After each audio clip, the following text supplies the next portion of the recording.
Battery management system किसी भी गाड़ी के लिए बहुत इंपॉर्टेंट होता है। ऑल्दो एक बैटरी मैनेजमेंट सिस्टम वर्क करता है हर ईवी में, जो एक्चुअली में आप हैंडल नहीं कर सकते, बट एक ईवी ओनर के लिए एक उसका एक एनालिटिक्स दिया जाता है और वो एनालिटिक्स आपको समझना बहुत ज़रूरी है।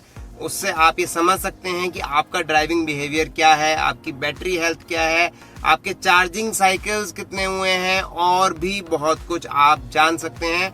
और B6 में ये पूरा प्रोसेस मैं आज बताऊंगा इस वीडियो में, और सेम चीज अप्लाई होती है XCV 9e के लिए भी, क्योंकि दोनों में ये पूरा सिस्टम एब्सोल्युटली सेम है, खाली उसमें डिफरेंस है बॉडी साइज का और स्पेस का।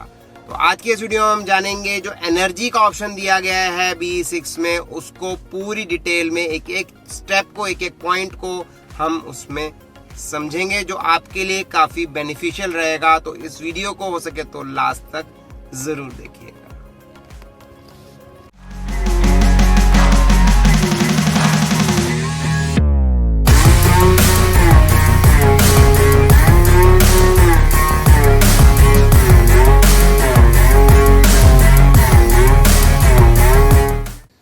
जैसे मैंने आप लोगों से बोला, आज हम एक्सप्लेन करने वाले हैं पूरा एनर्जी का जो एक ऑप्शन दिया गया है, मेन्यू दिया गया है B6 में, जो कि सेम XCV 9e में भी अप्लाई होता है।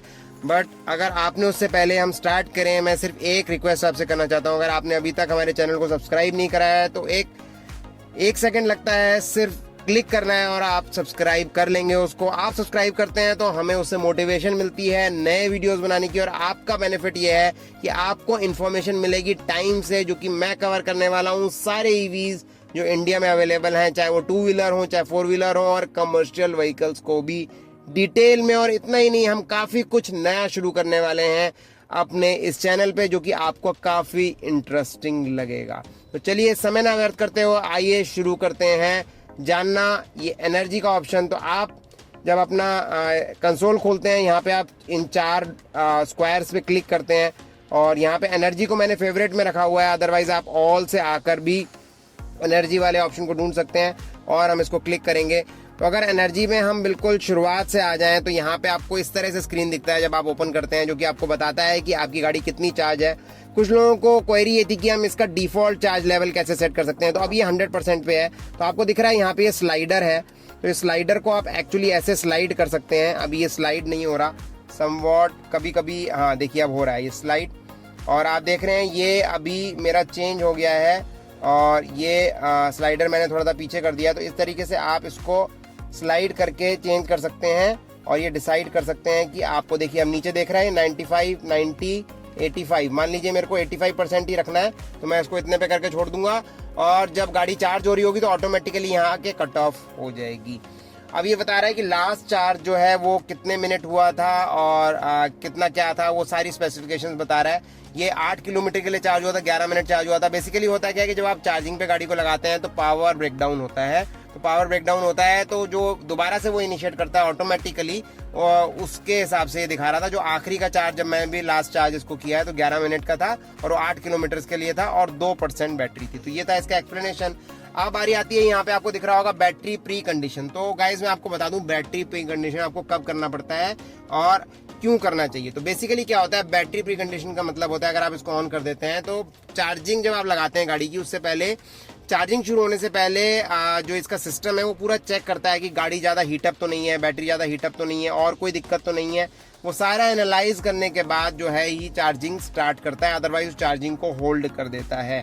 बट अगर आप नहीं चाहते हैं बैटरी प्री कंडीशन को ऑन करना, बेसिकली क्योंकि उससे कुछ ना कुछ बैटरी भी कंज्यूम होती है इस सारे प्रोसेस में, तो उसका एक सिंपल सा तरीका है कि आप अपनी गाड़ी को चार्ज करिए जब उसकी बैटरी कूल हो। मींस कोशिश करिए रात को चार्ज करिए, कोशिश करिए कि अगर इमरजेंसी ना, आप आउट स्टेशन ट्रेवल नहीं कर रहे हैं, इन दैट केस की मैं बात कर रहा हूं, तो आप आते ही तुरंत चार्ज पे बैटरी को मत लगाइए। आप थोड़ी देर वेट करिए, घंटा 2 घंटे बाद उसको चार्जिंग के लगाइए। मान लीजिए आप ड्राइव करके आ रहे हैं, तो इस तरह की कुछ आप प्रिकॉशंस लेंगे। गाड़ी को शेड में रखिए, दिन में कोशिश करिए चार्ज मत करिए। इस तरह की आप चीजें रखेंगे तो आपको बैटरी प्री कंडीशन को इनेबल नहीं करना पड़ेगा। तो मैं प्रिकॉशन से ही गाड़ी को एक्चुअली चार्ज करता हूँ। जब मैं कभी आउट स्टेशन जाता हूँ तो मैं इसको इनेबल कर लेता हूँ, क्योंकि जब मैं आउट स्टेशन जा रहा हूँ तो मुझे ऑब्वियसली डीसी फास्ट चार्जर से चार्ज करना पड़ेगा, ऑन वे चार्ज करना पड़ेगा। तब मेरे पास कोई ऑप्शन नहीं होता कि मैं दिन में चार्ज ना करूँ या फिर बैटरी को ठंडा होने का वेट करूं तब मैं 1 घंटा 2 घंटा रुक के चार्ज करूं। तो वो एक्चुअली मैंडेटरी नहीं होता, बट बैटरी हेल्थ के लिए अच्छा होता है, तो इसीलिए सजेस्टेड है। तो कभी कभी आप उसको स्किप कर सकते हैं। जैसे आप मान लीजिए खाना खाते हैं तो जंक फूड या फिर चीट मील जिसे कहते हैं, कभी कभी हम ले लेते हैं, तो वो कभी कभी चलता है, उससे बॉडी एडजस्ट कर लेती है। वैसे ही बैटरी भी उसको एडजस्ट कर लेगी, तो कभी कभी वो चीज चलेगी, बट रेगुलर बेसिस पे, डेली बेसिस पे उसको आप नहीं करेंगे तो आप बैटरी हेल्थ को बेटर रखेंगे। इसके अलावा आपको ये बता रहा है कितनी रेंज अभी इस समय है और क्लाइमेट ऑफ मतलब एसी ऑफ होने के बाद कितनी रेंज है, तो ये डिफरेंस भी यहाँ पे आपको दिखाता है। इसके अलावा चार्ज करंट, तो अलग अलग चार्ज करंट्स पे अलग अलग लोड गाड़ी अपने आप डिसाइड करती है। अगर आप 3 किलोवाट का चार्जर भी लगा रहे हैं तो भी लो पे वो 2 ही का लेगा। इस तरह से सबके अलग अलग वेरिएशंस हैं, और इस वेरिएशंस का एक कंप्लीट वीडियो मैंने अलग से बनाया हुआ है। हमारा एक चार्जिंग से रिलेटेड एक अलग प्लेलिस्ट है, आप चाहें तो उसको चेक कर सकते हैं। तो वहां पे मैंने उसका वीडियो बनाया हुआ है जिसमें मैंने बताया कि हाई लो करंट के हिसाब से कैसे फास्ट चार्जर में, डीसी फास्ट चार्जर में और इनफैक्ट 3 किलोवाट के चार्जर में कब क्या पोजीशन रहती है, तो आप उसको देख सकते हैं। और गाइस मान लीजिए आपकी बैटरी प्री कंडीशन ऑन भी है, उसके बाद भी चार्जिंग नहीं हो रही है और आपको जरूरत है चार्जिंग इमीडिएटली करने की, तो तब ये चार्ज नाउ का बटन जो एनेबल हो जाता है, तो आप उस पर क्लिक करके उसको आप इमीडिएटली चार्ज कर सकते हैं। बट ये एनेबल तभी होगा जब आपका चार्जर कनेक्ट होगा। तो कभी मान लीजिए ऐसा होता है कि बैटरी प्री कंडीशन आपने ऑन कर रखा है और गाड़ी ड्यू टू सम रीजन उसको चार्ज नहीं कर रही, बट आपके लिए अर्जेंसी है, तो आपके लिए एक बाईपास दिया हुआ है। आप चार्ज नाउ के बटन पे क्लिक करके उसको फोर्सेबली चार्ज कर सकते हैं। इमरजेंसी के लिए चलता है, इसमें कोई दिक्कत नहीं है। रेगुलर बेसिस पे इसको प्रैक्टिस मत बनाइएगा, ये मेरी तरफ से एक कॉशन है। अब आते हैं मेन मुद्दे पे, जो है पूरा एनालिटिक्स जो कि आता है बैटरी ऑप्शन में। बैटरी में हम सबसे पहले चलते हैं ट्रिप्स कंज्यूम से। तो देखिए आज का जो अभी ये ट्रिप है, जो मेरा करंट ट्रिप है, जब मैं ये वीडियो बना रहा हूँ उस गाड़ी में बैठ के, तो उसमें आप देखिए एक्चुअली में मैं काफी देर रुक करके ही वीडियो बना रहा हूँ, इसलिए इसमें क्लाइमेट कंट्रोल, अदर्स यानी लाइट और भी दूसरी फंक्शनैलिटीज सबसे ज्यादा बैटरी कंज्यूम कर रही हैं, और ड्राइविंग जो है वो कम कर रहा है। और बैटरी प्री कंडीशनिंग भी दिखा रहा है, क्योंकि मैंने अभी जस्ट ऑन किया था आप लोगों को दिखाने के लिए। तो देखिए ये ऑटोमेटिकली, ये देखिए ऑन है बैटरी प्री कंडीशनिंग, तो ये अपने आप बढ़ रहा है। अब वो एक्चुअली में बंद हो जाएगा, बट प्रोसेस इनिशिएट हो चुका था। एनीवेज अब हम आते हैं ओवरऑल कंज्यूम्ड पे। तो ये गाड़ी की पूरी लाइफ में जो अभी तक है उसके कंजम्पशन का पूरा स्टैट्स है। अब यहाँ देख रहे हैं ड्राइविंग में 63% का यूज है, क्लाइमेट में 17%, अदर्स में भी 17%, तो ये लगभग इक्वल चलता है। और बैटरी प्री कंडीशनिंग मैंने एक बार इनेबल करी थी टेस्ट करने के लिए, तब ये 1.9% तब का दिखा रहा है, ज्यादा नहीं है, क्योंकि मैंने इसको फिर डिसेबल कर दिया, क्योंकि मैंने आपको बताया जब मैं आउट स्टेशन जाता हूँ तभी इनेबल करता हूँ, तो ये सिर्फ उसी का स्टैट्स आपको दिखा रहा है। अगला सबसे इंपॉर्टेंट है एक्यूमुलेटेड। एक्यूमुलेटेड में आपको ये बताता है चार्ज साइकिल आपके कितने हुए हैं। चार्ज साइकिल का मतलब क्या होता है, 0 to 100। चार्ज साइकिल कैसे कैलकुलेट होते हैं, इसका पूरा क्लैरिफिकेशन मैंने दिया हुआ है, कंप्लीट वीडियो अलग से बनाया, आप चाहे तो उसको देख सकते हैं। ईवी टिप्स में दिया गया है जो हमारी प्लेलिस्ट है। तो 33% मैंने इसमें डीसी फास्ट चार्जिंग की है और 67% एसी फास्ट चार्जिंग की है। जैसा मैंने आप लोगों को बताया कि मेरा 7500 किलोमीटर होने जा रहा है, और उसमें से 6,500 डेफिनेटली उसके अंदर मैंने सिर्फ आउट स्टेशन ट्रिप्स की हैं। इतना ज्यादा आउट स्टेशन ट्रिप करने के बाद भी मैंने सिर्फ 33% डीसी फास्ट चार्जिंग की है, क्योंकि मैं हमेशा सब जगह पे एसी फास्ट चार्जर खोज लेता हूँ। पीछे भी मैंने भोपाल गया था तो वहां पे स्टैटिक का एसी फास्ट चार्जर ढूंढ लिया, और मैंने उससे लैग टाइम मीन्स रात के टाइम में, अर्ली मॉर्निंग के टाइम में अपना काम करते हुए लैपटॉप पे मैं उसको चार्जिंग में लगा देता हूँ और मैं उसको चार्ज कर लेता हूँ एसी फास्ट चार्जिंग से। या कुछ लोकेशंस पे मेरे पास, मेरे जैसे घर है दिल्ली में भी, तो वहां पे मेरे पास एसी फास्ट चार्जिंग अवेलेबल है। तो इस तरह से मैंने 18 चार्ज साइकिल्स के अंदर 33% ही खाली डीसी फास्ट चार्जिंग की है, बाकी मैंने एसी फास्ट चार्जिंग की है, और मेरी कोशिश रहेगी कि मैं इससे ज्यादा इसको कभी बढ़ने ना दूं। टोटल मैंने जो चार्ज किया है वो अब तक किलोवाट आवर में 1496 किलोवाट आवर। ये गाड़ी 79 किलोवाट आवर का इसकी बैटरी कैपेसिटी है, तो आप लगभग समझ सकते हैं उसी को कि 1496 हो गया ये। और इसमें भी सेम स्टैट्स दिखा रहा है, क्योंकि ऑब्वियसली मैंने कितना % डीसी किया है, कितना एसी किया है, वो तो सेम ही रहेगा। रिक्यूपरेटेड, बेसिकली रीजनरेशन से मतलब है। आप इसको गूगल पे भी डाल के इस टर्म को चेक करेंगे इन कंटेक्स्ट ऑफ ईवी तो आपको समझ में आ जाएगा।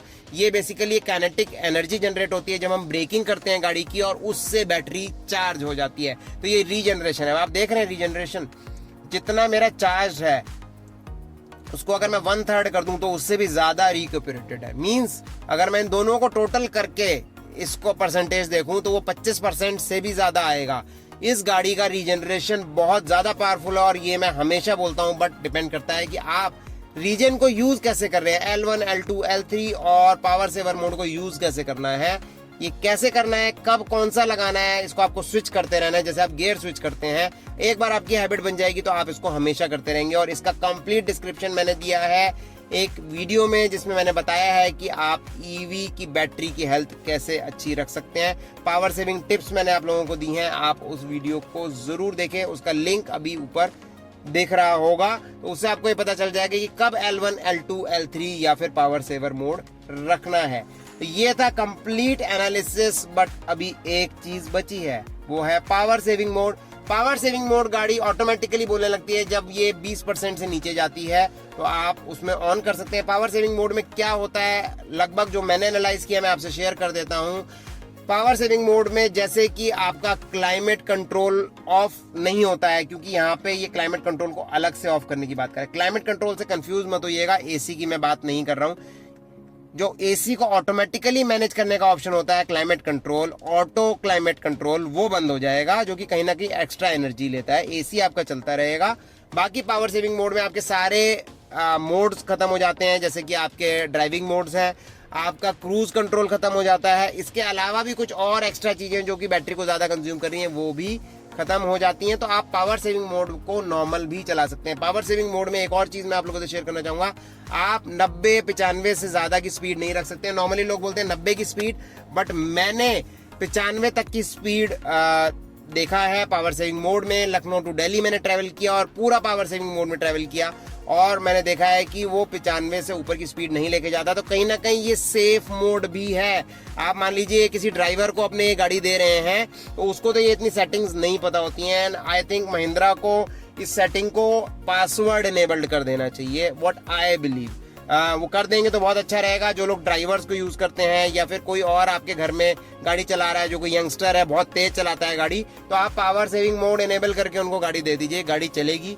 क्योंकि उसमें ड्राइविंग मोड्स नहीं इनेबल होंगे, क्रूज नहीं होगा, बट उसकी क्या जरूरत है, उसके बिना भी गाड़ी बढ़िया चलती है। और एक सेफ्टी मेजर रहेगा कि वो कभी भी गाड़ी को 90-95 से ऊपर नहीं ले जा पाएंगे, और कहीं ना कहीं पावर भी सेव होगी। तो ये एक मेरा छोटा सा सजेशन था। मे बी मैं सही हूँ या नहीं हूँ, आप मुझे कमेंट करके जरूर बताइएगा।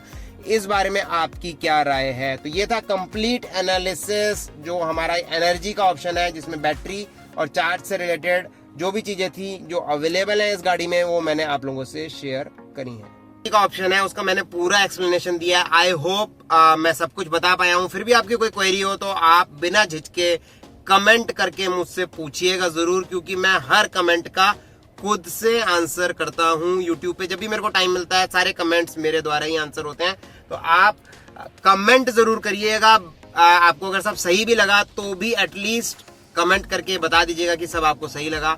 अगर आपकी कोई क्वेरी नहीं है तब भी अगर आपको कुछ ठीक नहीं लगा तो वो भी मुझे कमेंट करके बताइएगा। मैं कोशिश करूंगा कि आगे के वीडियोस में उसको जरूर इंप्रूव करूं। मेरा ऑब्जेक्टिव इस चैनल को बनाने का है, मैं ज्यादा से ज्यादा इन्फॉर्मेशन अनकट तरीके से, प्योरेस्ट फॉर्म में, अनबायस्ड, किसी के कहने पे नहीं, अपने एक्सपीरियंस से आप लोगों से शेयर करूं, और वो ही मैं करता जा रहा हूं।